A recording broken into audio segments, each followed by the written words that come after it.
महिला उच्च शिक्षा के क्षेत्र में राजस्थान का सर्वश्रेष्ठ शिक्षण संस्थान अग्रवाल कन्या महाविद्यालय गंगापुर सिटी, जहां सिर्फ सिलेबस नहीं सपने भी पूरे किए जाते हैं।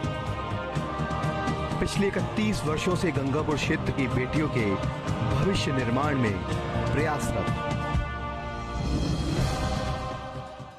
नमस्कार छात्राओं, स्वागत आपका अग्रवाल कन्या महाविद्यालय के ऑनलाइन प्लेटफॉर्म पर। मैं मुनीश मीणा आज आपके सामने बीए फाइनल ईयर की पब्लिक एडमिनिस्ट्रेशन की का पहला पेपर हम लोग पढ़ रहे हैं।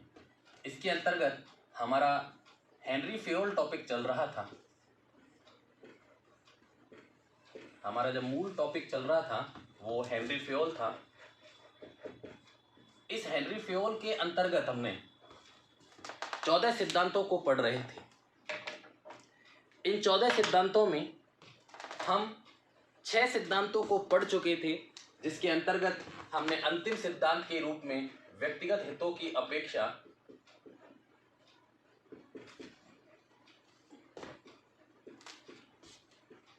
सामान्य हितों को महत्व,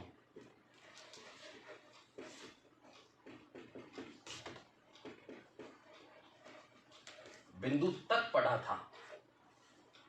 ये हमारा छठा बिंदु था। एक बार पुनः छठे बिंदु से ही हम शुरू करते हैं। व्यक्तिगत हितों की अपेक्षा सामान्य हितों को महत्व। मैंने आपको ये बिंदु कल भी समझाया था, आज पुनः इसको समझा रहा हूं। व्यक्तिगत हित से तात्पर्य है कि हमारा स्वयं का हित या निजी हित। जब हम अपने स्वयं के या निजी हित के लिए काम करते हैं तो केवल स्वयं का विकास कर पाते हैं, लेकिन अपने आप को संस्था से जोड़ नहीं पाते, किसी भी संगठन से जोड़ नहीं पाते। इसलिए संगठन से जुड़ाव रखने के लिए, संगठन से अपने आप को जोड़ने के लिए आवश्यक है कि हम लोग अपना स्वयं का या निजी हितों को क्या करें, त्याग दें। तो फिर क्या करें? स्वयं का हित त्याग देंगे तो क्या होगा? तो देखिए, स्वयं के हित को त्यागने के पश्चात हमें क्या करना है? सामान्य हितों को महत्व देना है। सामान्य हितों की पूर्ति कब होगी? जब कार्य समय पर पूर्ण होगा। कार्य समय पर पूर्ण होगा, परिणाम सकारात्मक आएगा। जब क्या होगा? कार्य समय पर होगा और परिणाम सकारात्मक आएंगे, तब क्या होंगे? सामान्य हितों की पूर्ति होगी। तीसरी बात अगर हम करें तो हमारी वाणिज्यिक जो गतिविधियां हैं ये भी सामान्य हितों की पूर्ति के लिए सहयोगी होंगी। तो कहने का मतलब ये, सामान्य हित का मतलब जहां संगठन का लाभ छुपा हो, जहां संगठन का हित छुपा हो, वहां सभी का हित छुपा होता है। इसलिए व्यक्ति को अपने स्वयं के हितों को छोड़कर ऐसे हितों को महत्व देना चाहिए जिसके पूरे होने पर एक से अधिक व्यक्तियों के हितों की पूर्ति की जा सकती हो। जैसा आपको अभी बताया कि संगठन के हितों को, संगठन को लाभ जब मिलेगा, जैसे मान लीजिए मैं कहता हूं कि एक संगठन 1000 रुपये कमाता है और यदि इस 1000 में से 800 आप ही लेने की कोशिश करेंगे तो बचे हुए 200 में से अन्य कर्मचारियों को क्या मिलेगा? इसलिए कोशिश ये करें कि इस 1000 का लाभ संगठन को प्राप्त हो, जिससे संगठन में अगर 10 लोग काम करते होंगे तो उन 10 लोगों को भी लाभ मिलना प्रारंभ हो जाएगा। तो सामान्य हितों की पूर्ति कब होगी?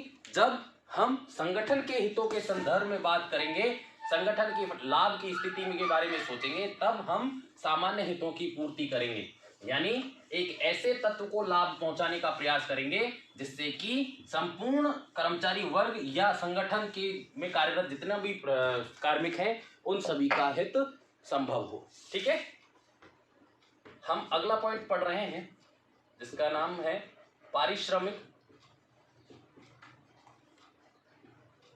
या वेतन। क्या है पारिश्रमिक या वेतन? यदि हम बात करें इसकी, देखिए हम लोग औद्योगिक गतिविधियों को जब पढ़ रहे थे तब आपको बताया गया था कि 6 प्रकार की औद्योगिक गतिविधियां होती हैं। जब हम गतिविधियों को पढ़ रहे थे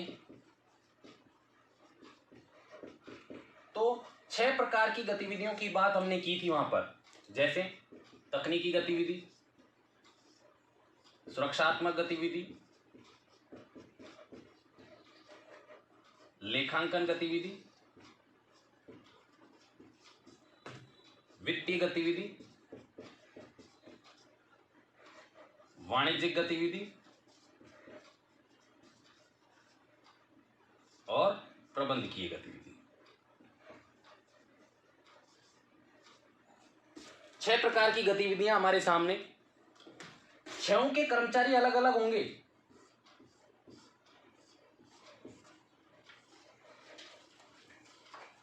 छह का कर्मचारी वर्ग क्या होगा? अलग अलग होगा और सभी की योग्यताएं भी अलग अलग होंगी।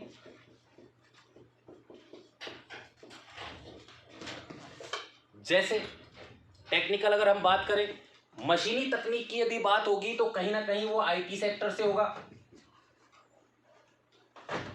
यदि गैर मशीनी तकनीकी होगी तब भी वो किसी ना किसी विशेष योग्यता को धारण करता होगा। जैसे किसी विषय की बात करते हैं, यदि कोई इकोनॉमिक संबंधी प्रॉब्लम आ रही होगी तो यहां कोई बीकॉम का स्पेशलिस्ट होगा। सुरक्षा की बात करें तो कोई गार्ड से संबंधित बात करेंगे या रिटायर्ड फौज से संबंधित बात करेंगे। तो सबकी अपनी अपनी योग्यताओं की बात होगी। लेखांकन में कॉमर्स होगा, वित्त में कॉमर्स होगा, वाणिज्यिक में कॉमर्स होगा। यहां पर एक ऐसा व्यक्ति जो सभी को कंट्रोल करने की कोशिश कर सकता हो। तो 6 प्रकार की गतिविधियां, 6 प्रकार की गतिविधियों में अलग अलग कर्मचारी वर्ग, अलग अलग योग्यताओं को धारण करने वाले। हो सकता है कोई 10th हो सकता है कोई 12th हो सकता है कोई ग्रेजुएट हो सकता है कोई पोस्ट ग्रेजुएट हो सकता है कोई टेक्निकल योग्यताओं को धारण करता हो। इन सभी कर्मचारियों की जो संगठन में काम कर रहे हैं, क्योंकि हम बात कर रहे हैं पारिश्रमिक या वेतन की, इन सभी कर्मचारियों की उनके पद के अनुसार, किनके अनुसार? पद के अनुसार, योग्यता के अनुसार और कार्य के अनुसार, इन 3 आधारों पर वेतन की बात की जाती है। जहां पर पद को और योग्यता को महत्व दिया जाता है कि किसी बड़े पद पर उच्च योग्यताधारी व्यक्ति होगा, उच्च योग्यताधारी व्यक्ति होगा तो उसके कार्य भी उच्च प्रकार के होंगे, या ये कहें कि उसके कार्यों का जो स्तर होगा वो व्यापक लिए हुए होगा। क्योंकि जितना निम्न कर्मचारियों की बात करेंगे उतने ही कार्यों का स्तर सिकुड़ता चला जाएगा, लेकिन बड़े व्यक्ति के ऊपर या बड़ा जो कार्मिक है, बड़ा प्रबंधक है, उसके ऊपर संगठन की समस्त कार्यों की जिम्मेदारी होती है, उत्तरदायित्व होता है। इसलिए जो हमने पारिश्रमिक या वेतन की बात की, ये हमें इन चीजों को ध्यान में रखते हुए देनी चाहिए। व्यक्ति की योग्यता को, व्यक्ति के पद को ध्यान में रखते हुए, पद की गरिमा को ध्यान में रखते हुए वेतन का निर्धारण करना चाहिए।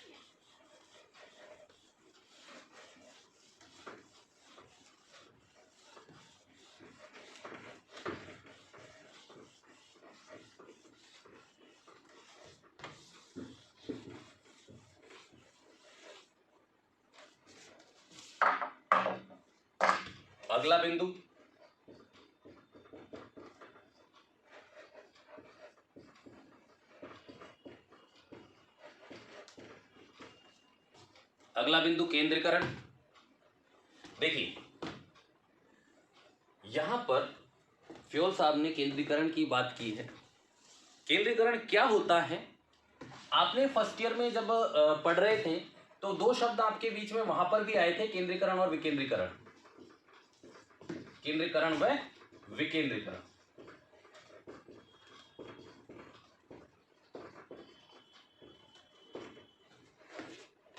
क्या होता है केंद्रीकरण और विकेंद्रीकरण?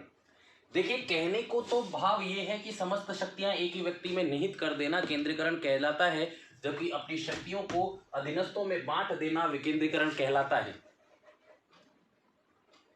परंतु हेनरी फेयोल की यदि बात करें कि हेनरी फेयोल की दृष्टि में केंद्रीकरण विकेंद्रीकरण क्या था, तो हेनरी फेयोल ने इस चीज को ऐसे कहा है, जब उच्च अधिकारी के महत्व में वृद्धि हो जाए, उच्च के महत्व में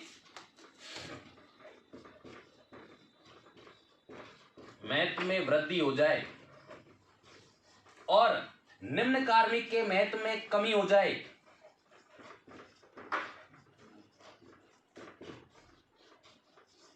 तो क्या होगा? केंद्रीकरण। तो क्या होगा? केंद्रीकरण होगा। जबकि उच्च के महत्व में कमी हो जाए, महत्व में कमी हो जाए और निम्न के महत्व में वृद्धि हो जाए,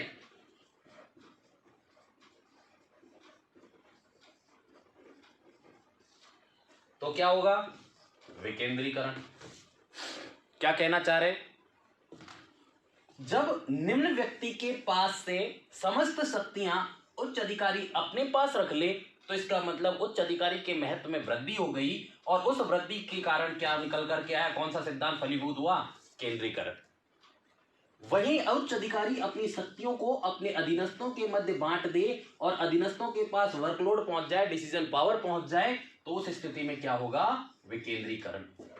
आज भारत में हमने केंद्रीकरण और विकेंद्रीकरण का मिला जुला स्वरूप रखा है। हमने अपनी समस्त शक्तियां बांट रखी है, विकेंद्रीकृत कर रखा है, परंतु परिस्थितियां विपरीत होने पर हम समस्त शक्तियों का केंद्रीकरण भी कर सकते हैं। हमने अपनी संविधान के अनुसार यदि हम बात करें तो हमने अपनी व्यवस्थाएं कुछ इस प्रकार की बनाई हैं। इसलिए हेनरी फेयोल यहां केंद्रीकरण की वकालत करते हैं कि कैसा व्यवस्था कैसी होनी चाहिए? केंद्रीकृत होनी चाहिए, जिससे कि कार्य बहुत शीघ्रता से हो सके, एक आदमी अपनी अधीनस्थों के समस्त रिपोर्टिंग करता हो और काम को करवाने में सफल हो। ठीक है, अगली बात करते हैं। 9वां बिंदु, स्केलर श्रृंखला। स्केलर श्रृंखला क्या है? स्केलर श्रृंखला, स्केलर श्रृंखला होती क्या है? स्केलर श्रृंखला है उच्च से निम्न तक का पदों का जाल। उच्च से निम्न तक के पदों के जाल को क्या कहते हैं? स्केलर श्रृंखला कहते हैं। तो स्केलर श्रृंखला को यदि हम बांटें तो कहने का मतलब एक उच्च अधिकारी, उसके अधीन 2 व्यक्ति, फिर ये अधीन हो गए, अलग डिपार्टमेंट हो गया, इसके अधीन भी कुछ और व्यक्ति, इस प्रकार से ये भी अलग अलग हो गए तो इनके अधीन भी अलग अलग व्यक्ति, फिर इनके अधीन भी अलग अलग व्यक्ति की बात करें। समझ गए? इसी तरह से पूरा प्रशासन फैलता चला जाएगा। क्या कहा हमने? अब देखिए, पदों का जाल यहां से प्रारंभ होकर यहां तक फैल गया। ऐसा नहीं है कि इनके अधीनस्थ नहीं है, इनके भी अधीनस्थ होंगे, सबके अधीनस्थ होंगे अलग अलग, इस तरह से, इस तरह से। तो प्रशासन क्या होगा? फैलता चला जाएगा। लेकिन जब हम नीचे से ऊपर की ओर जाते हैं तो प्रशासन क्या होगा? सिकुड़ता चला जाएगा और कहीं ना कहीं एक केंद्र बिंदु पर आकर के रुक जाएगा। ठीक, ये क्या है? स्केलर श्रृंखला। फेयोल साहब क्या कहते हैं कि इस प्रकार से स्केलर श्रृंखला में बटा हो पूरा प्रशासन। क्या हो? स्केलर श्रृंखला में बटा हुआ होना चाहिए स्केलर पूरा प्रशासन, जिससे कि काम शीघ्रता से हो सके। ठीक है, तो ये हमारा स्केलर श्रृंखला भी पूरा हो गया।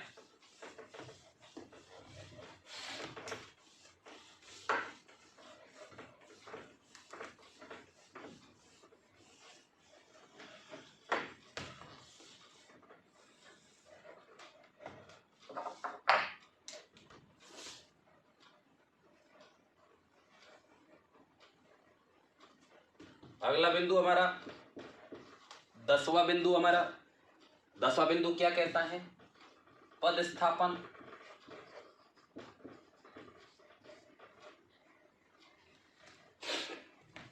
देखिए, पद स्थापन की बात हम कर रहे हैं। ये उस पद की बात की जा रही है जो बहुत महत्वपूर्ण पद होते हैं। ऐसे पदों को क्रिएट किया जाना चाहिए। दूसरी बात, पदों पर योग्यता के अनुसार व्यक्तियों को आसीन करना चाहिए। किसके अनुसार? योग्यता के अनुसार। यदि ये कहा जाए कि यदि डॉक्टर का पद खाली है और वहां हम किसी 10th पास व्यक्ति को बिठाएं तो क्या उचित होगा? यदि एक डॉक्टर का पद खाली है और हम 10th या 12th या ग्रेजुएट व्यक्ति को यहां बिठाते हैं जिसके पास की MBBS जैसी डिग्री ना हो, तो क्या ये इस पद के साथ न्याय होगा? नहीं होगा। इसलिए कहा कि पद स्थापन, पद पर किस व्यक्ति को स्थापित करना चाहिए? जो योग्यताओं को धारण करता हो। क्या करता हो? योग्यताओं को धारण करता हो। तब क्या करना चाहिए? पद पर आसीन करना चाहिए। ठीक, पद स्थापन हमारा हो गया। अगला बिंदु, समता।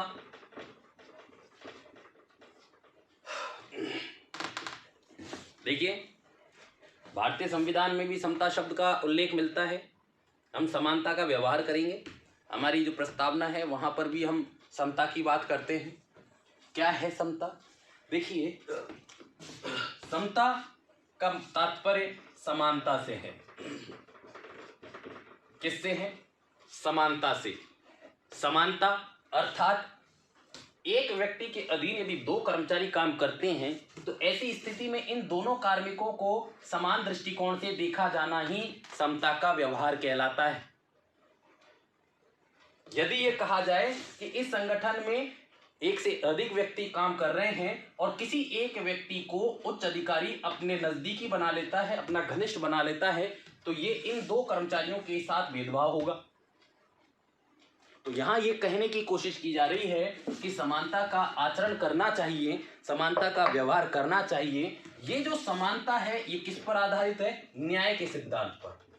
किस पर आधारित है ये? न्याय के सिद्धांत पर।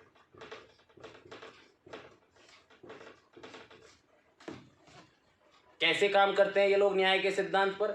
न्याय के सिद्धांत पर का मतलब हो गया कि किसी व्यक्ति के साथ जब भेदभाव ही नहीं होगा तो अन्याय शब्द कहां से आएगा? तो न्याय अर्थात सभी को बराबर दृष्टिकोण से देखना, सभी को एक ही नजरिए से देखना क्या कहलातेगा? समानता कहलाएगी। और समानता जब हो जाएगी तब उन सबके साथ क्या होगा? न्याय होगा। इसी कारण ये न्याय के सिद्धांत पर आधारित सिद्धांत है जिसको हमने नाम दिया है समता। ठीक है, अगला बिंदु,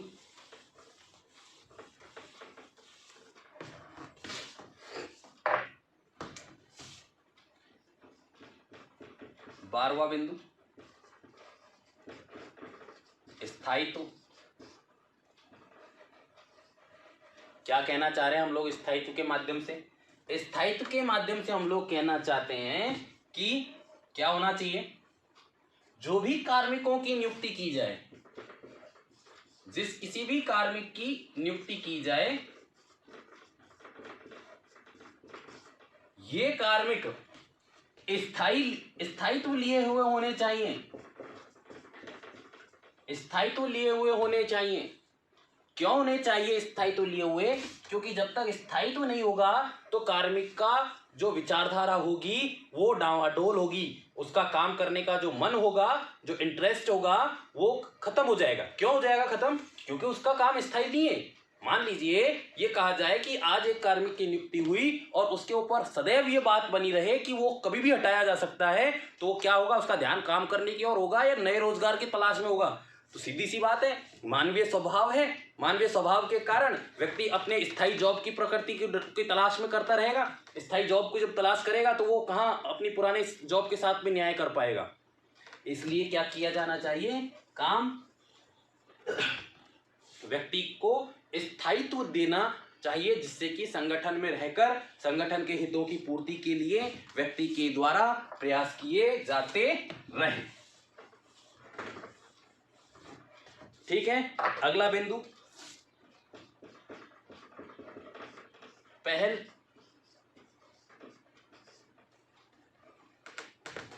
क्या कहते हैं ये लोग? पहल का तात्पर्य पहल का मतलब देखिए, नौकरशाही का एक सिद्धांत है, नौकरशाही कभी आगे बढ़कर के काम नहीं करती। हमारी जो नौकरशाही है वो कभी भी आगे बढ़कर के काम नहीं करती, पहल नहीं करती। क्यों नहीं करती पहल? क्योंकि नौकरशाही हमारी यहाँ पर गवर्नमेंट जॉब की यदि हम बात करें तो ये सरकारी नियमों के अनुसार आते हैं। हमारे यहाँ पर राजनीति पहल करती है, राजनीति की पहल पर नौकरशाही उस काम को आगे बढ़ाती है। ठीक है, तो नौकरशाही पहल नहीं करती, लेकिन यहाँ पर कह रहे हैं कि व्यक्ति में पहल करने की क्षमता, यानी आगे बढ़कर के काम करने की क्षमता होनी चाहिए, जिससे कि संगठन की उन्नति हो। जबकि वास्तविकता ये है, व्यवहारिकता ये है कि नौकरशाही कभी आगे बढ़कर के काम नहीं करती, क्योंकि वो संगठन के नियमों में बंधी हुई होती है। लास्ट जो हमारा बिंदु है वो है सौहार्द व सहयोग की भावना। सहयोग की भावना देखिए क्या है? सौहार्द, प्रेम से, और सहयोग की भावना, आपस में एक दूसरे का सहयोग करने की भावना होनी चाहिए। यानी यदि मैं कहूं कि एक संगठन में इतने लोग कार्य में काम कर रहे हैं, 6 लोग काम कर रहे हैं, अब इन 6 लोगों का आपस में कभी भी किसी भी रूप में काम पड़ सकता है, तो इन सभी लोगों को आपस में एक दूसरे का सहयोग करना चाहिए। अन्यथा अगर ये लोग सहयोग नहीं करेंगे तो उस स्थिति में क्या होगा? उस स्थिति में ये होगा कि संगठन कभी भी अपने दायित्वों की पूर्ति नहीं कर पाएगा। क्लियर? तो सहयोग एवं सौहार्द की भावना भी हमारे यहाँ हो गई। इस प्रकार से हमारे जो 14 बिंदु हमने पढ़ने थे वो 14 बिंदु हमारे पूर्ण होते हैं। हेनरी फेयोल, आज का टॉपिक जो हमारा है वो पूर्ण होगा। एक इतने सारे सिद्धांत देने के बावजूद हेनरी फेयोल की आलोचना हुई। हेनरी फेयोल की क्या हुई? आलोचना। क्यों आलोचना हुई? हेनरी फेयोल की ये कहकर के आलोचना हुई कि हेनरी फेयोल का जो ये 14 सिद्धांत थे ये क्या है? अतिराव से भरपूर है। क्या है? अतिराव से भरपूर है। ये जो 14 सिद्धांत है, जो किसने ऐसी चीजें कही हैं कि ये 14 सिद्धांत अतिराव से भरपूर हैं? ये जो अतिराव से भरपूर बताए इनके 14 सिद्धांतों को, ये बात किसने कही? पीटर ड्रकर ने कही। तो पीटर ड्रकर एक आलोचक हो गए हेनरी फेयोल के, और हेनरी फेयोल की आलोचना करते हुए ड्रकर ने क्या कहा कि इनके जो 14 सिद्धांत हैं वो अतिराव है, यानी बड़ा चढ़ा करके। हम आज की यदि हम हमारी जो शब्दावली है उस शब्दावली की बात करें तो ऐसे बात बोल देना जो बोल तो दिया परंतु व्यवहार में चरितार्थ करने में हमें बहुत कष्ट या परेशानियां देखने को मिल सकती हो, ऐसी बातें यहाँ पर ड्रकर के अनुसार ये कहा गया कि 14 सिद्धांत अतिराव से भरपूर है। ठीक। दूसरी बात, आलोचना का दूसरा बिंदु हम क्या बताएं? 2 ही बिंदु पर्याप्त होंगे। तो पहला तो पीटर ड्रकर ने आलोचना की, क्या की कि इनके 14 सिद्धांत अतिराव से भरपूर है। दूसरा, जो चूंकि ये प्रबंधक वर्ग से जुड़े हुए इंसान थे, तो इन्होंने कहा कि जो वरिष्ठ प्रबंधक है, जो वरिष्ठ प्रबंधक हैं, ये वरिष्ठ प्रबंधक बुद्धिजीवी है। केवल इन्होंने क्या किया? वरिष्ठ प्रबंधक को क्या मान लिया? बुद्धिजीवी मान लिया, बुद्धिमान मान लिया। अब क्या केवल वरिष्ठ व्यक्ति ही बुद्धिमान हो सकता है? कनिष्ठ नहीं। ऐसा कभी भी संभव नहीं होता कि संगठन में यदि कोई इस प्रकार से हम अगर बात करें कि संगठन का निर्माण हुआ है तो ये निम्न जो व्यक्ति है ये कभी बुद्धिजीवी नहीं हो सकता, यही बुद्धिजीवी होगा, ऐसा तो कोई फिक्स नहीं है। हो सकता है कई बार उच्च अधिकारी अपने व्यवहार, अपनी अप्रोच के कारण भी उच्च पद को प्राप्त कर ले। तो इस बात की भी आलोचना की गई कि फेयोल ने वरिष्ठ प्रबंधक को क्या माना? बुद्धिजीवी माना है। इसकी भी आलोचना हुई है। आज हेनरी फेयोल का टॉपिक हमने कंप्लीट किया है। कल टेलर के साथ हम आपके बीच में उपस्थित होंगे। आज के लिए इतना ही। धन्यवाद।